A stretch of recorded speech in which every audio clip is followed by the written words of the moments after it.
اعوذ باللہ من الشیطان الرجیم، بسم اللہ الرحمن الرحیم۔ حضرت انس رضی اللہ تعالیٰ عنہ سے روایت ہے، حضرت سلیمان فارسی رضی اللہ تعالیٰ عنہ بیمار ہو گئے۔ حضرت سعد رضی اللہ تعالیٰ عنہ ان کی عیادت کے لیے گئے تو دیکھا کہ وہ رو رہے ہیں۔ حضرت سعد رضی اللہ تعالیٰ عنہ نے کہا، بھائی جان آپ کیوں رو رہے ہیں؟ کیا آپ رسول اللہ صلی اللہ علیہ وسلم کے ساتھ نہیں رہے؟ کیا آپ نے فلاں کام نہیں کیا، فلاں کارنامہ انجام نہیں دیا؟ حضرت سلیمان رضی اللہ تعالیٰ عنہ نے کہا، میں دو چیزوں میں سے کسی ایک پر بھی نہیں رو رہا۔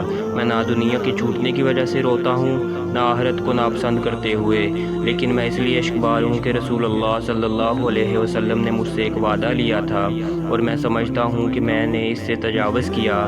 انہوں نے کہا، نبی صلی اللہ علیہ وسلم نے آپ سے کیا وعدہ لیا تھا؟ فرمایا، آپ نے مجھ سے فرمایا تھا آدمی کو اتنا کچھ کافی ہوتا ہے جتنا مسافر کا زاد راہ، اور مجھے یقین ہے کہ میں اس حد سے تجاوز کر گیا ہوں۔ اور اے سعد، آپ جب کسی جھگڑے کا فیصلہ کریں تو اپنے فیصلے میں اللہ کا خوف پیش نظر رکھیں، اور جب مستحقین میں کوئی چیز تقسیم کریں تو تقسیم کے وقت تقویٰ کو ملحوظ رکھیں، اور جب آپ کسی پروگرام کے بارے میں سوچیں یا ارادہ کریں تو اپنی سوچ میں اور ارادے میں اللہ سے ڈریں۔